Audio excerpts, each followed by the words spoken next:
Impedance of electrical components. The importance of impedance in circuit analysis. Impedance is a general term implying some kind of resistance.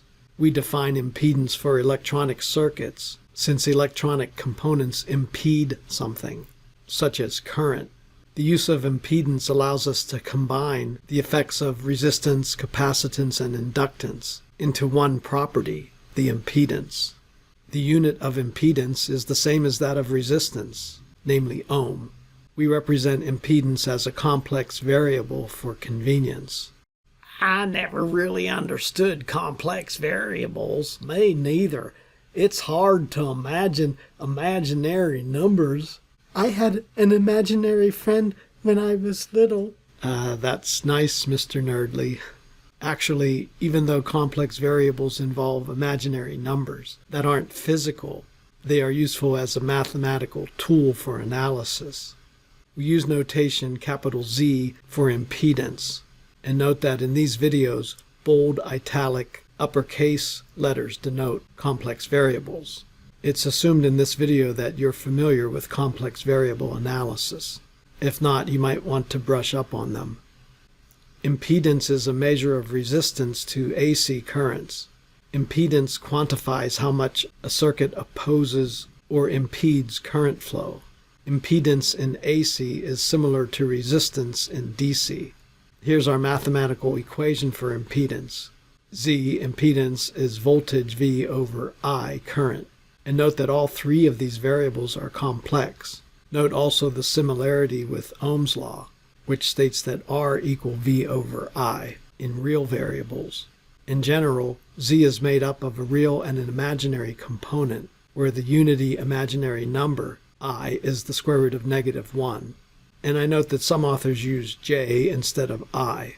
In this equation, R is resistance and X is called reactance, and both of them are real and make up the real and imaginary part of Z. The modulus of Z is the ratio of peak voltage to peak current. As mentioned, voltage here is complex, and we express it this way. V is peak amplitude Vp, e to the I phi. Some people say phi for that Greek letter, which you can expand to real and imaginary parts.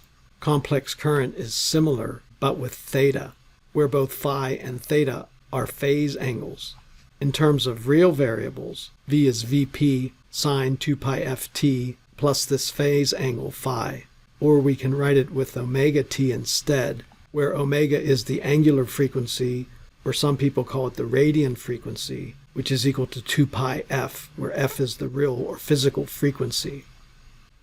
Now consider an ideal resistor. The impedance is Z equal R, which is real. Impedance is real for an ideal resistor. Recall our physical voltage. If the frequency goes to 0, or here the angular frequency goes to 0, Z is just R. That's the case for a DC voltage. For an AC voltage, omega is not 0, but Z is still equal to R. In any case, I equal V over R by Ohm's law, so I is just this V divided by R. The impedance of an ideal resistor is the same as its resistance, regardless of whether the applied voltage is DC or AC. This agrees with what was mentioned in a previous lesson, that time is not a factor in circuits that contain only ideal resistors. From our general equation for impedance, we see that an ideal resistor has impedance, this real part, but zero reactance, the imaginary part. In addition, ideal resistors induce no phase shifts. Now let's look at a simple circuit with a capacitor, again using the same real voltage. Z is 1 over I omega C. Notice that there's no real part, only an imaginary part.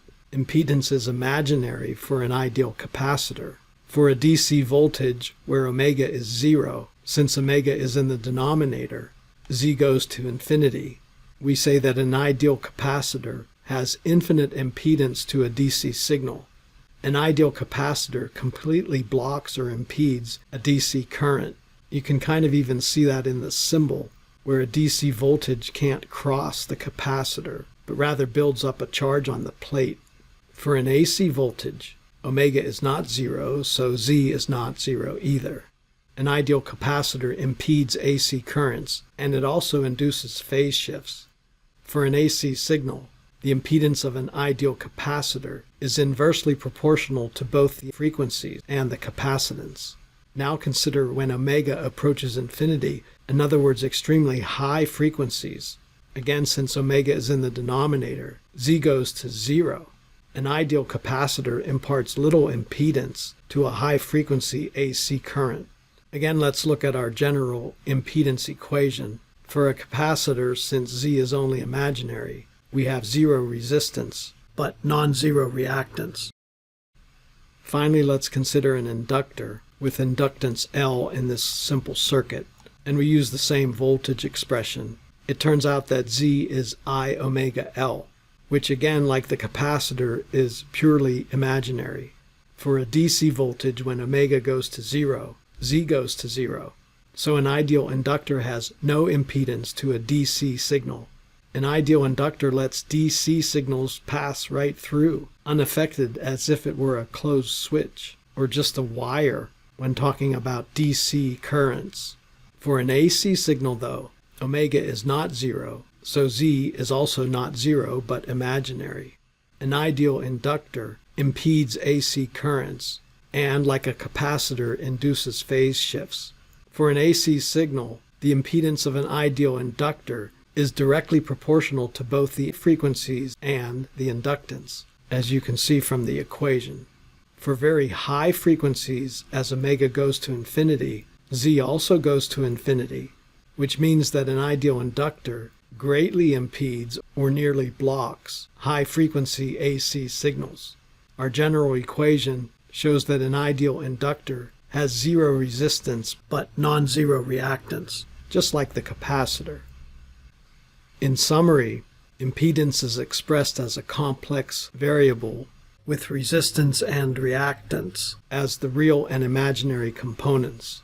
V and I are also complex in our analyses, whereas R and X are real, the real resistance and the real reactance, respectively.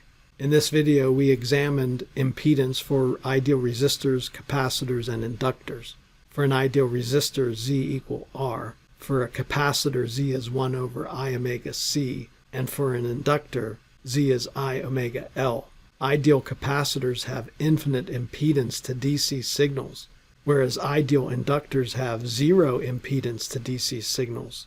So capacitors and inductors behave oppositely due to the fact that angular frequency, omega, is in the denominator for a capacitor and in the numerator for an inductor.